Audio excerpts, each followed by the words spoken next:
Ouch, recoil. People seem to hate recoil. Well, some folks like it, but most of them don't. Joseph, I want to visit with you about maintaining some control over recoil without flinching. Yeah. People ask me about this quite often, and just the other day someone wrote in and said, I would really like you and Joseph to do a piece on how you can train to handle recoil without flinching. And I've got my tricks that I've kind of picked up over the years, but in thinking about it, I thought Joseph may have something different. So can we just visit about it? Yeah. When you were a kid learning to shoot, do you remember fearing recoil and flinching?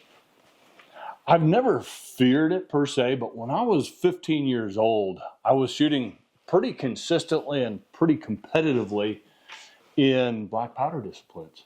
Okay. In fact, 6 years later, when I was 21, I'd win a national championship in black powder silhouette. What?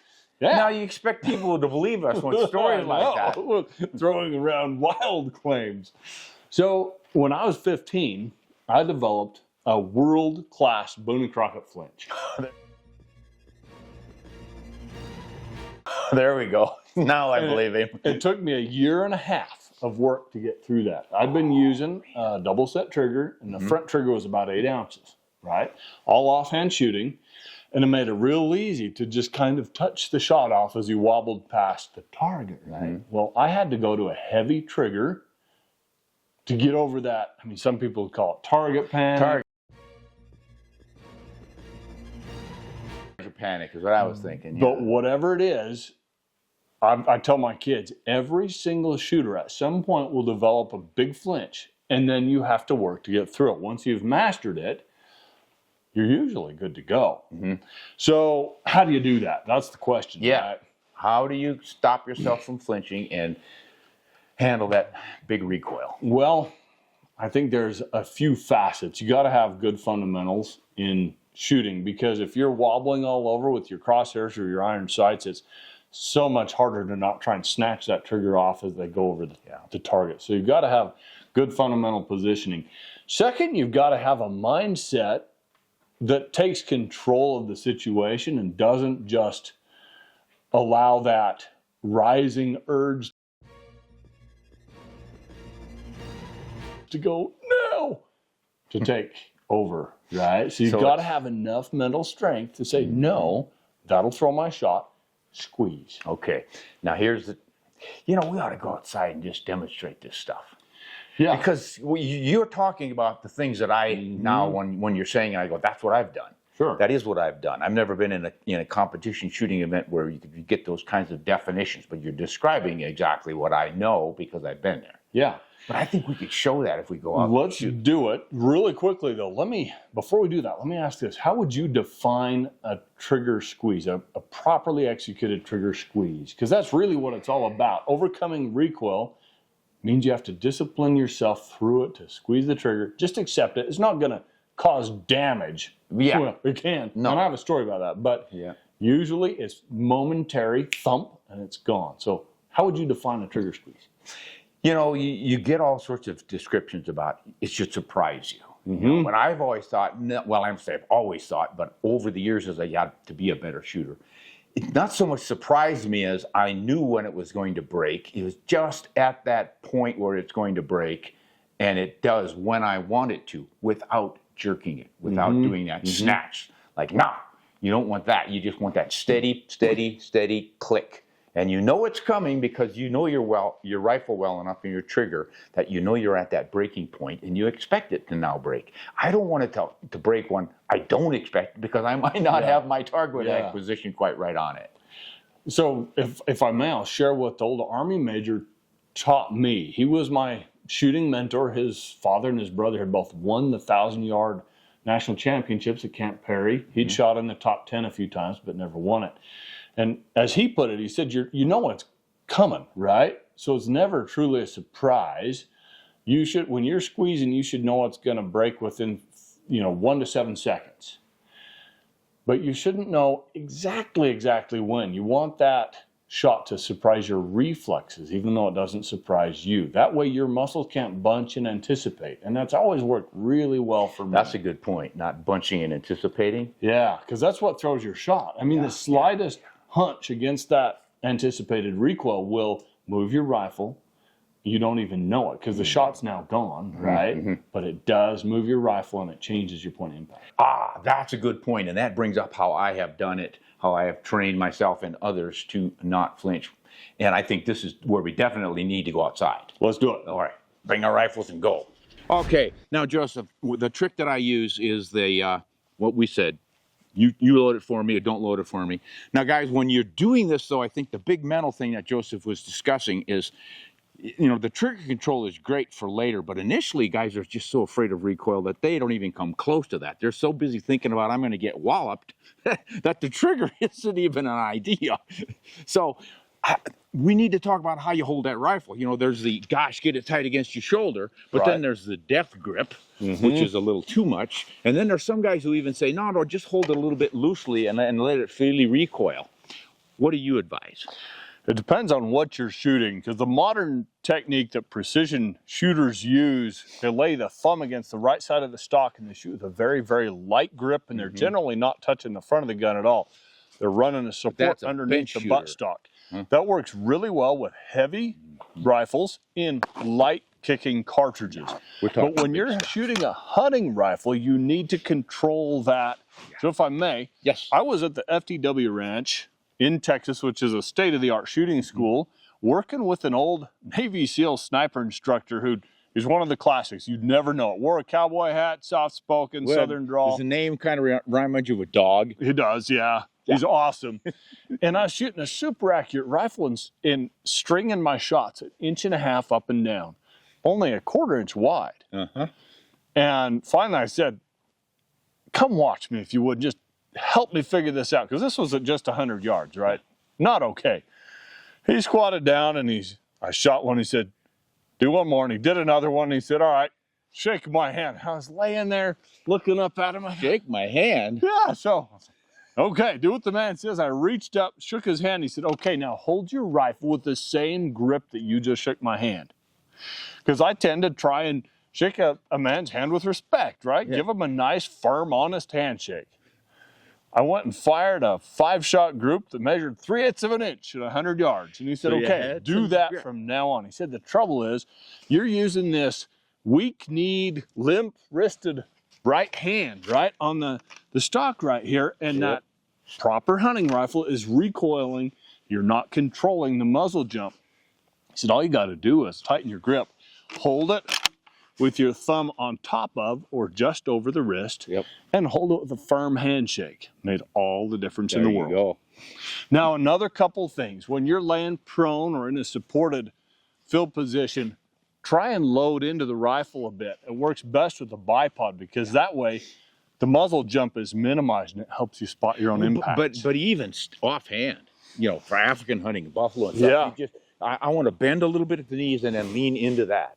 You don't want to be doing this stuff. Right. So many times you see that. And get into that rifle like you own it. Keep it nice and snug to your shoulder. Because if it's loose, it's going to hit you. If it's snug to your shoulder, you just move with it. Just push it. There's no smack. And that's critical, the movement. Be able to be moved back. Don't fight it and try to hold it forward. You're into the rifle, but when it kicks, you're coming back like this. Just let it rock you. Rather than beat you. The other thing, of course, is a good stock conformation. If your stock comb is diving down like the old rifles did back in the day, that's got room to then, when it recoils back, it's going to kick up into your face. If you've got a straight comb like this, or one that's even slightly coming up, it tends to slide away from your face, like underneath it. Really helps. So this specific rifle is not one you want to practice your recoil control on, but we're going to see if we can trick Grandpa Ron here a little bit. We're going to demonstrate to you this trigger pull technique that helps you catch and then correct errors in your trigger squeeze. This is a 338 Ultra Magnum, one of the hardest kicking rifles I own, and I love it. This was a Model 70 customized by Lex Weber. Maybe we should trade places. Well, I'll catch you. It's okay. So I'm going to either false load or load this rifle while Ron looks that way. And then I'll hand it to him. And he doesn't know if there's a cartridge in the chamber or not. He's going to then aim and squeeze that trigger. And if he flinches, we will catch it. So you ready? No, I got to get a little limped up here. Do your stretches. Oh, baby. I think it's nap time. Maybe we have to sign you up for yoga. Who's he? Wasn't he a catcher for the Yankees? Could be. Okay. So All right. the key now is to make sure that if you're false loading for your friend as he practices, that you make it sound real, right? Yeah. Okay. I'm going to put the safety on. Uh-huh. Hand this rifle to Ron. And it's up to him now. Go ahead and aim at the hill. Shall I See shoot if you that can buffalo? Squeeze that trigger. Kill the buffalo. Okay.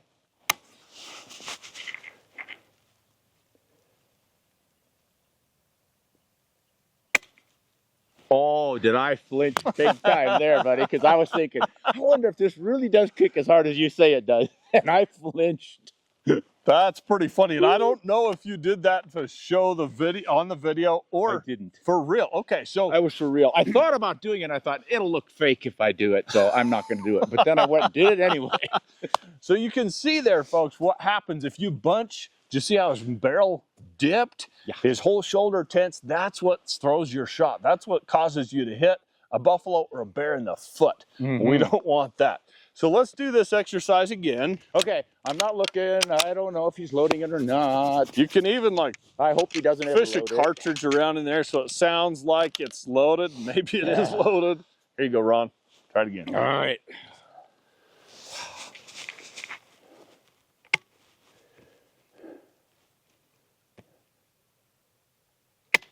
Did it again. I did it again. All right, I you do it can't to believe me. it. Let's trade. You do it to me. Because I know this rifle. Here are the cartridges. So, folks, the great thing about this method is it's embarrassing, right? Yeah, it's a big cartridge. 270 grain bullet going 2,860 feet per second. 93 grains of powder in that. So, if you embarrass yourself in front of your friends a few times like this, you then are motivated to overcome Close your ears. Okay? Cover your ears, folks.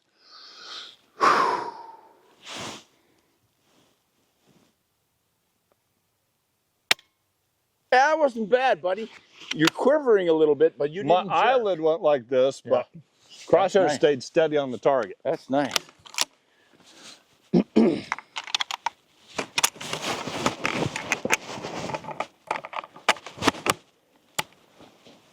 Maestro. And folks, the suspense builds because you know sooner or later there's going to be one in there. Fire in the hole, or click in the hole.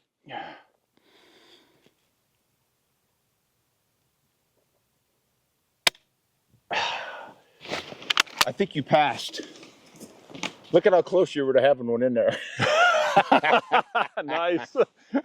So Ron put one in the magazine, but then held it down as he closed the bolt so that the sound would fool me, and I think he really had one in there.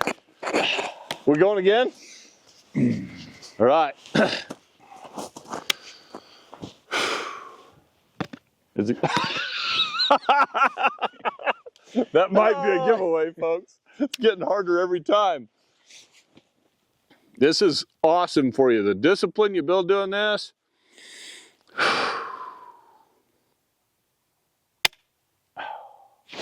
I don't know. You're getting pretty ready. You don't want to actually waste one of these cartridges, do you? Oh, sure. You want to do it again? Yeah. Okay. Yeah. You fool me a little bit. I got to quit flinching.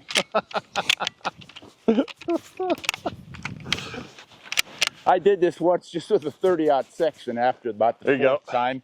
Really loaded it. I was trying to offhand shoot a gallon milk jug. I smoked that jug when we finally loaded it. Nice. Yeah. I'm going to, that little post in the ground right there, I'm going to try to hit that baby. Did it again. All right, this time I'm not going to flinch. Gosh, I've shot 458 lots. I've shot 470 nitros. What am I? This is a puny little 338. This is it actually has a nice little muzzle brake on it, too. Oh, well, you didn't even tell me that. This rifle is not horrible. It's smooth shooting. It's big recoil, but it's smooth. Hey, you're getting better. Getting better. That was just a slight. Yep. Ah. Here you go. That milk jug's in trouble. I wish you'd have put one out there.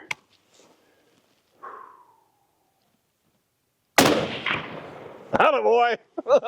That wasn't recoil at all. You got something bigger? The funny thing is, so many people psych themselves out just like that. They think recoil is going to be horrible, but how often have you literally been damaged by recoil? Never. Right. It's all psychological. Yeah, but guys will say, oh, my arm was black and blue, my shoulder was black and blue, and I've seen pictures. Guys actually do. What is going on when they get beat up like that? Probably incorrect technique, for one thing, where they're not holding it tight, or their position is funny and they've got the stock on the wrong part of their anatomy, or, like you mentioned earlier, a poorly built rifle.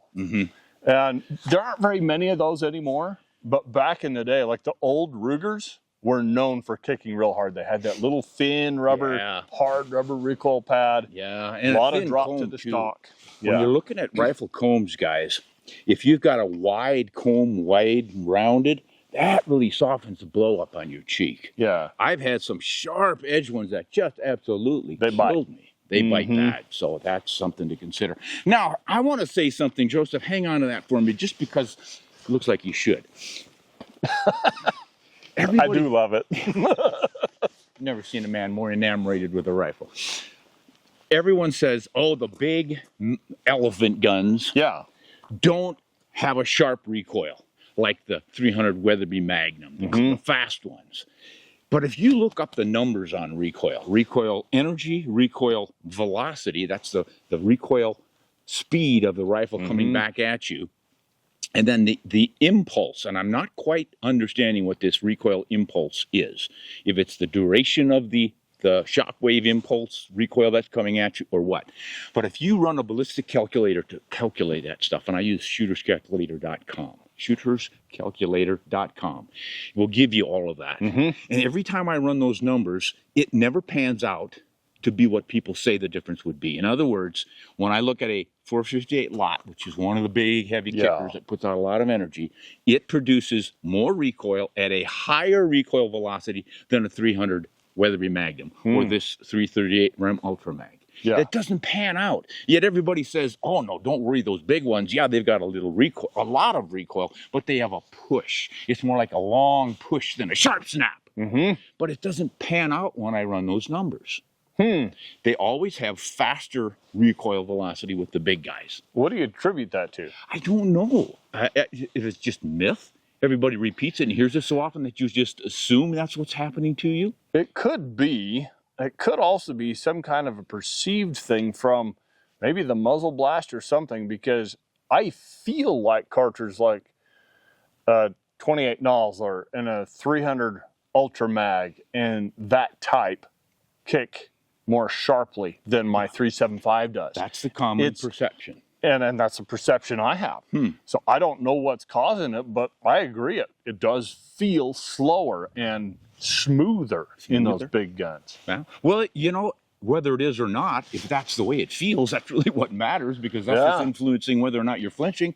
Now, let us give listeners a method, a lesson plan for developing shooting talents and techniques without flinching. And I always say, start with the 22 rimfire until you get this trigger control you were talking about down, and you're not having target panic, and you're very precisely keeping your sights on the target and squeezing those shots off because there's no recoil. That's easy. Move up to a 223 or a 22-250 or something. Step by step. Step by step. Good ear protection all the time. That really makes a difference. So many people get their ears blasted and they're anticipating that painful sound. I saw a study recently, I think it was military-based, where they determined that muzzle blast is as responsible for flinching as recoil is. There you go. That's what I've long thought. So definitely do that. Then move up. Once you're shooting that 223 and you jump up to it, I don't think you need to move to a 243. You could go to a 270 or something. There's not much recoil in a 270.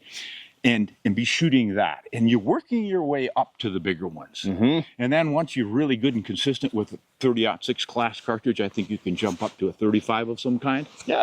Or even gosh, I think you can even jump up to the 375 H&H. Right, which isn't all that bad. People look at the cartridge and they think it's gonna just, jelly their brains, but in reality, I think it kicks less than most duck loads out of a 12 gauge. Mentioning a 12 gauge, the only time I've really felt like, ouch, that hurt, was when I was shooting 3-inch 12 gauge or 3.5-inch 12 gauge. Yeah, folks, if you can duck and goose hunt with a 12 gauge, you can shoot a big boar just fine. Now, of course, with those, you slap a trigger, so the discipline's a little different. You don't have to have quite as much control over your technique, but it's not going to hurt you any more than your duck gun does. And the final proof of that, I think most of us have heard, if not felt for ourselves. I was shooting at a deer, I never felt the gun go off. I never felt any recoil. And this is a classic with me, is my wife, Betsy, on her first hunt for a big game animal ever, was in Africa. She was after a springbuck, and I loaned her my rifle, because the only one we had, it was the 300 Weatherby Magnum. Oh. She had no idea what it was. Yeah. It was a rifle. So she just took it. I didn't say anything. She's a great shooter with the 22. Did a lot of training with that, so she treated it like a 22. She shot this springbuck, made a perfect shot. And afterwards I said, what did you think of the recoil of that rifle? She said, what recoil? She didn't even know. And that's the point, guys. When you're concentrating on your sight picture and your animal, not worrying about this big bag cartridge, it's not going to hurt you. Yeah. If I can add a couple thoughts. Absolutely. Some hardware related and some philosophy related. Let's start with the philosophy. I had a listener on the Backcountry Hunting podcast that I host write in and say that there was this big discussion over whether or not most people can shoot big cartridges. And the answer is yes. If you apply yourself, yes, you can. But he said something that I really liked. He said, you shouldn't shoot smaller to shoot better. You should shoot more before you shoot bigger. I thought, shoot more with your 22, with your 223, before you shoot bigger, so you instill those fundamentals. Yeah. And then, like you say, go step by step. Now the hardware related stuff, if you really want to cut your recoil, there's three things you can do. You can increase rifle weight, right? Because something like an 11-pound 375 is going to kick like a 7-pound 30-06. Yeah. It's pretty mild. The next thing you can do is add a muzzle brake. I don't like big aggressive muzzle brakes, folks. I like a sleek, low profile, small muzzle brake, just something to take the edge off. And that works pretty well without blowing your eardrums if for some reason, I mean, this is a big gun, right? You're in bear country. You have to shoot without time to put your bears plugs coming, in. you don't have time to put any earplugs in. Yeah, if you have to shoot, it's not going to damage your hearing as much. And then the third and best way, of course, so available, so quick to get these days, a suppressor. Yeah. Hands down the best solution. They tend to make most rifles more accurate. They really make shooters more accurate. Yeah, and the reason is you don't hear that muzzle blast. That's You're right. not afraid of it anymore. Yep, and a suppressor does reduce recoil from about 15 to 40%. Yeah, That's significant. Yeah. You bet it is. You can turn your 300 Win Mag into feeling like a 270. Yeah. Yep. Just too bad they're ugly. they can be. Now, I've got a friend who would be tapping me right now and saying, but what about? Okay, so I think we need to talk about this. What about if you have a physical disability? This friend blew up his shoulder badly. It was in like 19 pieces. And it took 1.5 years to rehab that. And he and his doctor calculated out how much force his shoulder could take because he's a passionate hunter. And they arrived at a number I'll tell you in a minute. But, I mean, what about that guy? Are you going to just man up and shoot those big guns? Well, not if it's going to do permanent bodily injury. Yeah. You're going to have to step down in your caliber, your cartridge, your recoil levels. So sometimes you just have to. And folks, that's a very legitimate reason to be worried about recoil. So what my friend did, he figured out that if he had a certain rifle weight, he likes to hunt mountains, so it couldn't be too heavy. I think his complete rifle weight was around 9 pounds.